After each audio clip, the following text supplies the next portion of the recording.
Live at noon, this is 13 News Now. The destruction from Hurricane Irma has begun. Thank you for watching 13 News Now at noon. I'm Lucy Bustamante. And I'm Andre Sr. This is video from the tiny island of St. Martin. In the last couple of hours, northern Leeward Islands got a direct hit from the storm. And as you can see there, damage and flooding already happening. And now Puerto Rico and the Dominican Republic are under the gun in the coming hours. Tim is actually tracking the tropics.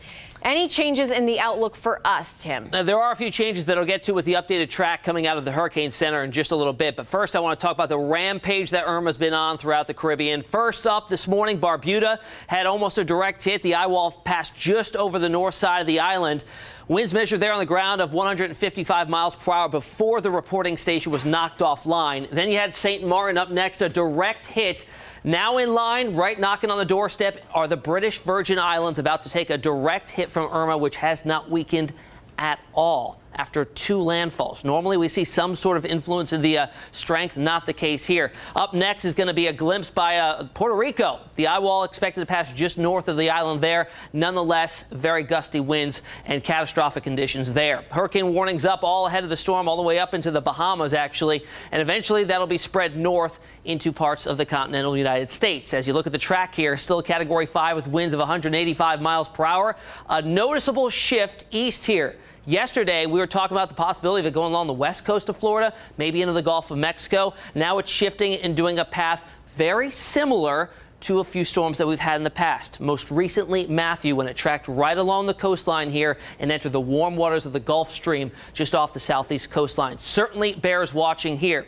The reason why the models have shifted, well, it actually started to travel northward a little bit earlier than was expected, so they had to redo all the model runs here and show that shift much farther to the east, possibly even missing Florida altogether, the eye wall at least. The outer band still will, and maybe going somewhere up in the Carolinas. Again, this could change, still several days out, but that's the latest update there from the Hurricane Center and the computer models. We'll talk more about what that means for our forecast, plus our risk of severe weather this afternoon, coming up in just a few minutes, guys. All right, Tim, thank you. Irma is one of the most powerful storms ever recorded, and it's taking aim, as you saw there, at Florida. That's why Governor Rick Scott already announced the state of emergency for all 67 counties. And now evacuations are ramping up on the southern tip of the state. Maggie Rulli continues our coverage this afternoon.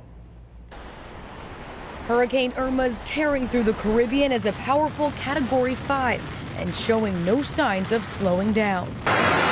St. Bart's, Barbuda, Guadalupe caught up in the devastating path.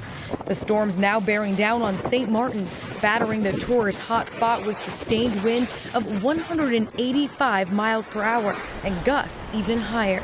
We are literally inside like three doorways in, and this is what you can hear and see.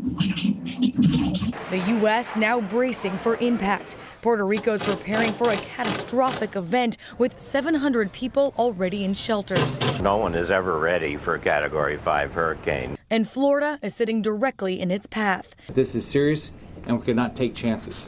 The Florida Keys under mandatory evacuation. If you're told to evacuate, get out quickly. Remember, we can rebuild your home, but we cannot rebuild your life. Station after station out of gas. They put up caution tape. Nobody has anything. Critical supplies running short. Absolutely crazy. The lines wrapped around the entire inside of the store. Hundreds of people waiting in line for water in Miami. Costco sold out of water. Residents boarding up their windows to protect against expected wind speeds of more than 145 miles per hour. The president has declared a state of emergency in Florida, the U.S. Virgin Islands, and Puerto Rico. The latest path for Irma shows the storm approaching Florida Saturday afternoon, hitting Miami as a Category 4 hurricane. Then skirting up the eastern side of the state is a Category 3 with wind speeds still at 125 miles per hour. Maggie Rulli, ABC News, New York. It really is an incredible image to look at. She is a monster storm. This is the live radar. Hurricane watches and warnings have been issued from the Leeward Islands to Cuba. And now officials in the Florida Keys, as you just heard Maggie Rulli say, are being evacuated after helping with search and rescues along the Gulf Coast. Virginia Beach-based Task Force 2 is springing into action yet again. From Harvey to Irma. Irma already packing a punch, so 45 members of the task force are in Puerto Rico, ready to provide assistance. And when one crew heads into harm's way, another returns home. Several members of Task Force 2 back in Hampton Roads this afternoon. They provided support to the victims of Hurricane Harvey. They returned to the FEMA Center in Virginia Beach last night. And during their time in Katy, Texas, they helped rescue hundreds of people. And we spoke to Battalion Chief Tracy Freeman. He told 13 News Now the destruction is on a scale he has never seen before. A lot more water damage, a lot more flood damage than what we've seen in the past, even more than Sandy. The way the water was just stayed in the area so long. So typically hurricanes, you get the flood waters at first and then they recede pretty quickly. These waters just kept coming. Well, early estimates put Harvey at $180 billion in damage, making it one of the costliest natural disasters in U.S. history. Happening right now in Newport News, a group of protesters out to get justice for this dog, Fenway Fox. Yeah, we've been following this story for more than a week now. The owners of Fenway say other dogs attacked him while he was at a Coastal Dog Services. Fenway eventually died from his injuries, and today the business owner was in court for a separate incident regarding this case. That's right. Now, apparently, he allegedly died in his care. Nico Clemens is live at the courthouse. And Nico, you spoke with protesters a little while ago. I did, and they're chanting "Close Coastal down" and "Justice for Fenway." You could probably hear them behind me. But they're not just demanding justice for Fenway. They're also demanding justice for another dog that allegedly died while at Coastal Dog Services in June. Now, again, behind me, you can see these protesters. They've been going hard, I would say, for the last hour or so. There's about 30 people out here. Again, the owner of Coastal Dog Services is expected in court this afternoon for that June incident. Animal Services already charged Coastal with animal cruelty. Now, I did speak with Fenway's owner a few moments ago, Jason Fox. We've been talking to him for the last 2 weeks almost. He says his goal now is to make sure Coastal no longer stays in business. Now our focus is really on making sure things like this never happen again, and making sure other people don't go through this, and that boarding facilities are held to a different standard and laws in the state of Virginia are changed.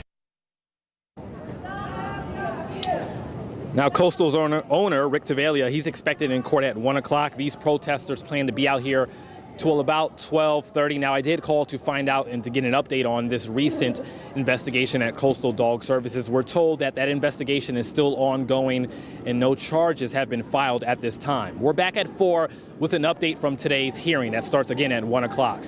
Live in Newport News, I'm Nico Clemens, 13 News Now.